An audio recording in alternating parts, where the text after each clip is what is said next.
The crew huddled around Team Lollipop's list. At the end was the word lemonade. They didn't say they were making lemonade yesterday. They are making it now, George said. What better way to win the cooking contest than with the best pink strawberry lemonade recipe in the world? How do we know it's Hannah's recipe? Bess asked. Nancy knew about how they could find out. She looked at her watch. It was 1:30. Andrea said that the contest starts filming at 3 o'clock. Nancy said, we should go to the TV station too. But we're not on a team, Beth said. They'll never let us in.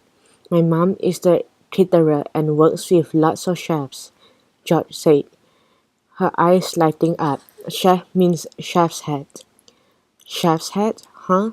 Nancy repeated slowly. I like it, I like it. The Clue crew was about to go undercover. How do people cook with these things on? Bess complained an hour later. These hats keep flopping in my face. They're chef's hat for grown-ups, Bess, George said. And quit so grow up and quit complaining. Nancy carried a wicker picnic basket as the Clue crew approached station WIV. There's TV. After filing through the front door, the girls were greeted by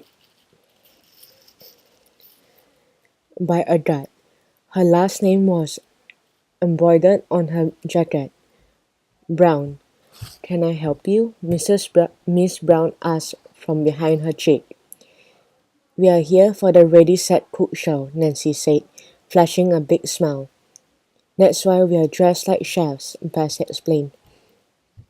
Miss Brown raised an eyebrow and said, and what's the name of your team? Team Broccoli, George blurted. Ew, not broccoli, George, Bess cried. She smiled at Miss Brown and said, it's Team Cupcake. I happen to like broccoli best, George hissed. But Miss Brown wasn't buying it one bit.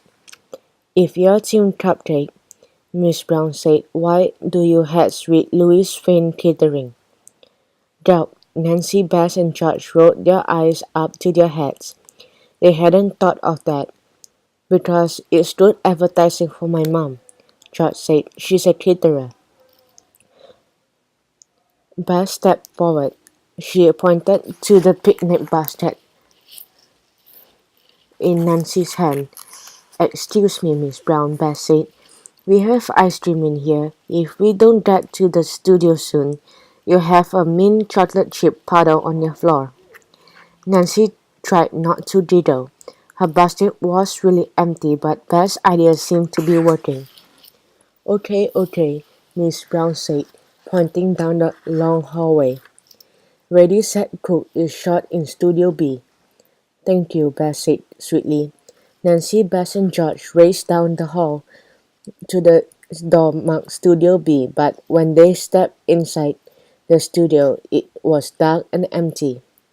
Where is everybody? Nancy asked. There were TV cameras lighting hanging from the ceiling and 3 big shining cooking counters, but no people.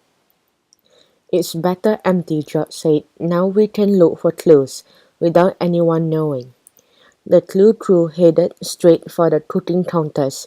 Each one had a sign reading one of the names of the 3 teams. Team Popsicle, Team Pepperoni, Bess read out loud, and Team Lollipop. Nancy, Bess, and George ran to Team Lollipop's cooking counter. It was big enough to hold the cooking ingredients for the contest, plus mixing bowls and spoons of all sizes. Here's a bowl of lemons, Nancy said, picking up the bowl. Now we know they're making lemonade. Check it out, George said. She read under the counter to pull a square plastic container off a shelf. Written on the lid were the word Top Secret. Top Secret, Nancy said. She put down the bowl and took the container. Why would it say that? Maybe it's Hannah's recipe. Beth said excitedly. It's so good they don't want anyone else to know what's in it. I'm opening, George said, but just as she was about to pop the lid, flash! Nancy, Bess, and George jumped as the huge light suddenly came on all at once. I hear voices outside the door, George, George whispered. Somebody's coming.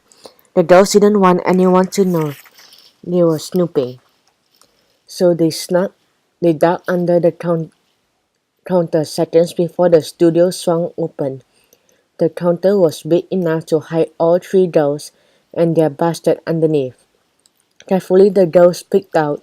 They could see people filing through the door into the studio. They were grown-ups wearing headsets and a man dressed in a jacket and tie, and the three cooking teams. The guy in a jacket is the host of the show, Nancy whispered. His name is Gordon Whimsy. I know, Bess whispered. He's strict with the teams, but he's an awesome cook, George whispered, the top secret container clutched in her hand. One woman began calling out orders to the crew. Nancy guessed she was the director of Ready Set Cook. Okay, people, the woman shouted. That last-minute tech meeting put us all behind schedule. So everybody get in their places so we can start shooting the contest. Sure, Ellen, the stage manager said with a smile. But Gordon wasn't smiling as he groaned. Delays, delays, nothing but delays. The girls froze as three pairs of legs appeared outside the counter. It was Team Lollipop, ready to cook. Hey, Andrea said, that's not where I put the lemons. And where's my secret box? Buddy said. What secret box? Van asked. Nothing, Buddy replied. Nancy, Bess, and George traded puzzled looks under the counter. Did only Buddy know about the box? Quiet everyone, please, the stage manager shouted before counting down. 3, 2, 1. The show's opening tune blasted through the studio. After that, the voice of an announcer boomed. Hey, let's get cooking, kids, because it's time for Ready, Set, Cook, the three teams yelled out. Nancy, Bess, and George peeked out to see Gordon smiling straight at the camera.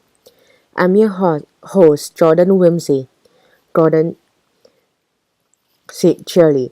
Now that you've met me, let's meet our cooking good teams. From the corner of her eyes, Nancy saw George fumbling with the secret box. What are you doing? Nancy whispered. Trying to open this secret box, George whispered. If the recipe is inside, I want to know. The box popped open. George stepped into it, she sucked her breath in softly. Is it our recipe, George? Bess whispered. No, George whispered back. What is it? Nancy whispered. It's ants, George growled.